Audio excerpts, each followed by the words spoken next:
પ્રતિભા Nikola tesla પૂર્વી ઝવેરી 19મી સદીના મહાન વિજ્ઞાની અને શોધક નિકોલા ટેસ્લા વિશે વાત કરવાનું મન એટલે થાય કે તેઓ ખૂબ વિચક્ષણ અને પ્રતિભાશાળી હતા, પરંતુ મહદઅંશે ભૂલાઈ ગયેલા અને અન્યાયનો ભોગ બનેલા. આપણા રોજિંદા જીવનમાં વપરાતી અનેક ટેકનોલોજીમાં તેમનું મહત્ત્વનું પ્રદાન છે, જેમ કે wireless transmission, remote control, computer, smartphone, robotics, ક્ષ-કિરણો અને સૌથી મહત્ત્વની આજે સર્વત્ર વપરાતી ઓલ્ટરનેટિંગ કરંટ સિસ્ટમ એટલે કે એસી વિદ્યુત પ્રવાહ. 7 જાન્યુઆરી 1943ની સવારે ન્યૂયોર્ક હોટલમાં સફાઈકામ કરતી સ્ત્રી જ્યારે રૂમ નંબર 3327માં પ્રવેશી ત્યારે તેણે 86 વર્ષના વૃદ્ધનું શબ જોયું. આ શબ હતું નિકોલા ટેસ્લાનું, જે છેલ્લા દાયકાથી હોટલને જ પોતાનું ઘર કહેતા.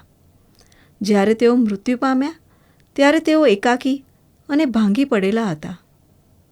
વિજ્ઞાનના મહાન શોધકોમાંના એક નિકોલા ટેસ્લા કંગાળ હાલતમાં અંધકારમાં સરી પડ્યા. આમ થવા પાછળના કારણો હતા. ટેસ્લાનો જન્મ 10 જુલાઈ 1856ના રોજ એ સમયના ઓસ્ટ્રિયન સામ્રાજ્ય અને હાલના ક્રોએશિયા સર્બિયામાં થયો હતો. તેમના જન્મ સમયે અંધારી ઘોર રાત હતી. આંધી અને ગાજવીજ સાથે વીજળીઓ આકાશમાં ચમકારા કરતી હતી. આથી દાયણે કહ્યું કે આ અંધકારનું બાળક છે. એટલે માતાએ તરત જ જવાબ આપ્યો, ના, આ તો પ્રકાશનું બાળક છે.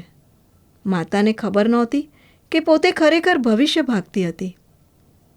બાળક નિકોલાને પ્રકાશના ઝબકારા સાથે ભ્રમણાઓ થતી, દ્રશ્યો દેખાતા. સત્ય અને કાલ્પનિક અથવા ભ્રમ વચ્ચેનો ભેદ સમજી શકાતો નહોતો. આ ઘટના જીવન પર્યંત તેમની સાથે થતી રહી. જેમ તેઓ પુખ્ત થતા ગયા તેમ તેમની કલ્પનાશક્તિ અને સર્જનશૈલી કાવ્યાત્મક રીતે ખીલતા ગયા. વૈજ્ઞાનિક શોધને તેઓ મગજમાં વિગતવાર વિચારી લેતા. કાગળ પર ગણતરી અથવા આકૃતિ દોરવાની પણ જરૂર રહેતી નહીં. તેઓ કહેતા, મેં મગજમાં વિચારેલું એ જ પ્રમાણે આ સાધન કામ કરે છે. વૈજ્ઞાનિક શોધ માટેના પોતાના લગાવનો યશ તેઓ માતાને આપે છે. માતા નવરાશની પળોમાં ઘર વપરાશના સાધનો બનાવતા. પિતા પાદરી હતા. તેઓ ઈચ્છતા કે દીકરો નિકોલા પણ પાદરી બને, પણ નિકોલાને એન્જિનિયરિંગમાં રુચિ હતી અને ઓસ્ટ્રિયામાં એન્જિનિયરિંગનો અભ્યાસ કર્યો. અભ્યાસ પછી બુડાપેસ્ટમાં એક ટેલિફોન કંપનીમાં ઇલેક્ટ્રિશિયન તરીકે કામ મળ્યું. તે સમયે તેમના મગજમાં એસી વિદ્યુત પ્રવાહની મદદથી ઇલેક્ટ્રિસિટી ઉત્પન્ન કરવાનો ઝબકારો થયો. આ તેમની સૌથી મહાન શોધ હતી, જેણે દુનિયા બદલી નાખી. 1882માં પેરિસમાં તેમને થોમસ આલ્વા એડિસનની કંપનીની ફ્રેન્ચ શાખામાં કામ મળ્યું. ટેસ્લાની પ્રતિભા અને શક્તિઓની અહીં તરત જ પરખ થઈ. તેમને વધુને વધુ મુશ્કેલ અને અટપટા કામો સોંપવામાં આવ્યા. 2 વર્ષ પછી 1884માં કંપનીના મેનેજરે ટેસ્લા સમક્ષ ન્યૂયોર્કમાં આવેલી મૂળ શાખા એડિસન મશીન વર્ક્સમાં કામ કરવાનો પ્રસ્તાવ મૂક્યો. ટેસ્લા સંમત થયા. જ્યારે અમેરિકાના ન્યૂયોર્ક બંદરે તેઓ ઉતર્યા ત્યારે ખિસ્સામાં માત્ર 4 સેન્ટ્સ, કેટલીક સ્વરચિત કવિતાઓ તથા ફ્લાઇંગ મશીન માટેની ગણતરીઓ હતી. એડિસન ટેસ્લાના કામથી પ્રભાવિત થયા અને તેમના કહેવા પ્રમાણે સૌ મદદનીશોમાં ટેસ્લા ઉત્તમ હતા, પરંતુ એકબીજા પ્રત્યેનો આદર લાંબો ટક્યો નહીં અને સંબંધોમાં કડવાશ ઊભી થઈ. એડિસનની કંપનીના મેનેજરે કેટલાક મશીનો સુધારવા માટે ટેસ્લાને સોંપ્યા અને $50,000 મહેનતાણા લેખે આપવાનું નક્કી કર્યું. પણ કામ પૂરું થયા બાદ તેણે પૈસા આપ્યા નહીં. એડિસને ટેસ્લાને કહ્યું, તું મજાક સમજતો નથી. ટેસ્લાએ કંપની છોડી દીધી અને બંને કટ્ટર હરીફ બન્યા.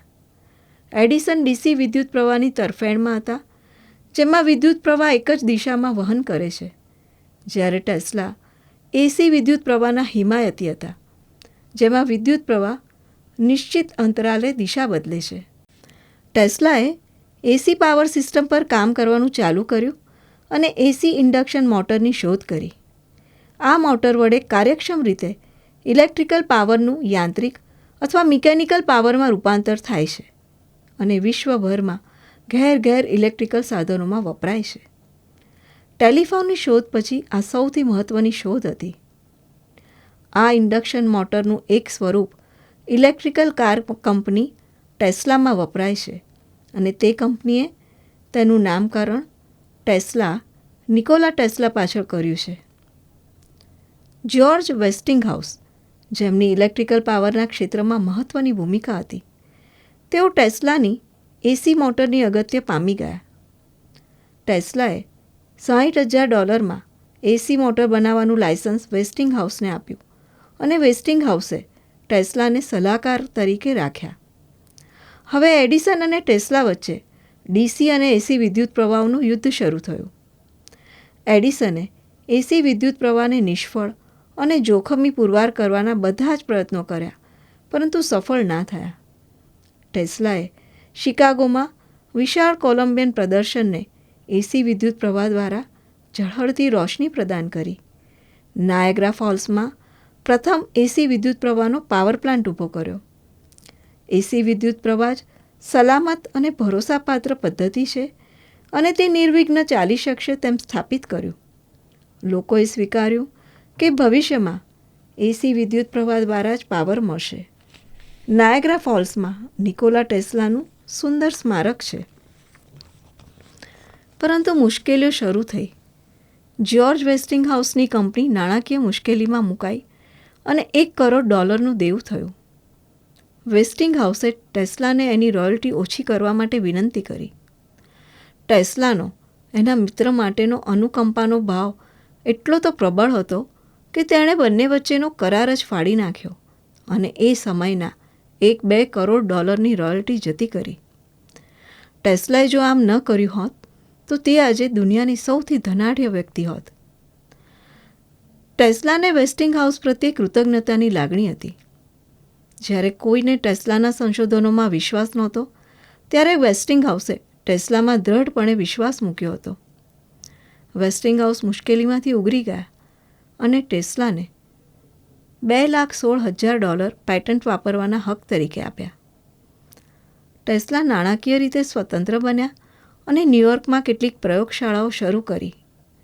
આ સમયગાળામાં અનેક ક્ષેત્રોમાં મહત્ત્વના સંશોધનો કર્યા, જેવા કે નિયોન લાઇટિંગ, ટેસ્લા ટર્બાઇન, ક્ષકિરણ ટેકનોલોજી, રિમોટ કંટ્રોલ વગેરે.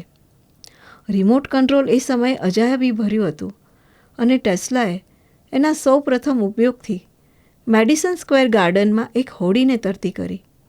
લોકો અચંબામાં પડી ગયા અને રિમોટ કંટ્રોલના કાર્યને જાદુ સમજવા લાગ્યા. ટેસ્લા સમય કરતાં ઘણા આગળ હતા. તેમને વાયરલેસ કોમ્યુનિકેશનનો વિચાર આવ્યો. તેમણે ટેસ્લા કોઇલની શોધ કરી, જેના વડે તેઓ રેડિયો સિગ્નલ મોકલી શકતા અને મેળવી અથવા પકડી પણ શકતા. રેડિયો પ્રસારણ માટે તેઓ તૈયાર હતા. એ જ વખતે એમની પ્રયોગશાળામાં આગ લાગી. તેમના બધા જ સંશોધનો તથા તેને લગતા કાગળો, લખાણો નાશ પામ્યા. નાણાં ધીરનાર વેપારી JP મોર્ગને થોડી નાણાકીય મદદ કરી અને પ્રયોગશાળા ફરી ઊભી કરી. પણ ટેસ્લાએ રેડિયો સિગ્નલને લગતા સંશોધનોના પેટન્ટ મેળવ્યા નહોતા. અધોગતિનો સમય ચાલુ થયો. એક ઇટાલિયન એન્જિનિયર માર્કોની ઇંગ્લેન્ડમાં રેડિયો સિગ્નલ પર કામ કરતા હતા.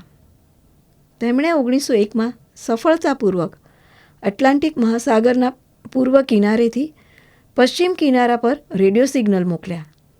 આ કાર્યમાં તેમણે ટેસ્લાની 17 પેટન્ટનો ઉપયોગ કર્યો હતો. માર્કોનીને તેના કાર્ય માટે એડિસને પૂરેપૂરી નાણાકીય મદદ કરી હતી. 1911નો ભૌતિકશાસ્ત્રનો નોબેલ પુરસ્કાર માર્કોનીને મળ્યો. ટેસ્લા એમ માનતા કે માર્કોનીએ એમના વિચારો ચોર્યા હતા. વાયરલેસ કોમ્યુનિકેશન ટેસ્લાનું સૌથી પ્રિય સંશોધન હતું. ટેસ્લાએ માર્કોની વિરુદ્ધ કોર્ટમાં કેસ કર્યો, જેનું પરિણામ ટેસ્લાના પક્ષમાં આવ્યું. અલબત્ત ટેસ્લાના મૃત્યુ બાદ. તે પછી ટેસ્લાનું માનસિક સ્વાસ્થ્ય કથળ્યું અને નાણાકીય રીતે પણ ખલાસ થઈ ગયા. જીવનનો છેલ્લો દસકો ન્યૂયોર્કર હોટલમાં પસાર કર્યો. વેસ્ટિંગહાઉસ કોર્પોરેશને તેમને સલાહકાર તરીકે રાખ્યા અને હોટલના રૂમનું ભાડું ભર્યું. એક પ્રશ્ન થાય કે આવી સ્થિતિ કેમ આવી? થોડું કમનસીબ તો ખરું જ, પણ મુખ્ય કારણ એ કે તેઓ મૂડીવાદી નહોતા. તેમનામાં ધંધાકીય કુશળતા નહોતી, નહીં તો રોયલ્ટી સંપૂર્ણપણે જતી ન કરી હોત.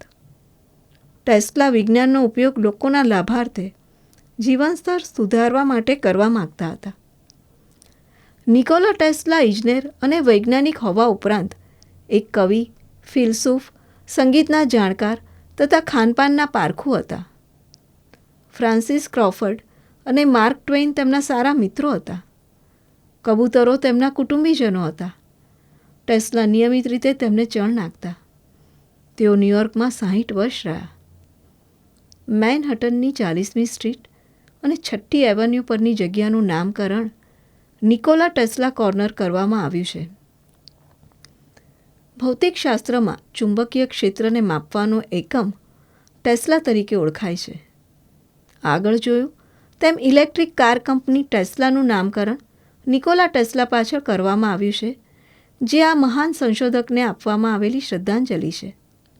આથી જેમ કાર કંપનીને પ્રેરણા મળી, એમ નવી પેઢી પણ ભૂલાઈ ગયેલા નિકોલા ટેસ્લાને યાદ કરશે અને પ્રેરણા લેશે. ટેસ્લાની શોધોને કારણે આજે ઇલેક્ટ્રિક પાવર દુનિયાના દરેક ઘરમાં ઉપલબ્ધ છે અને તે દરેક ઘર પ્રકાશથી ઝળહળે છે. માતાના કહેવા મુજબ ટેસ્લા સાચે જ પ્રકાશનું બાળક હતા.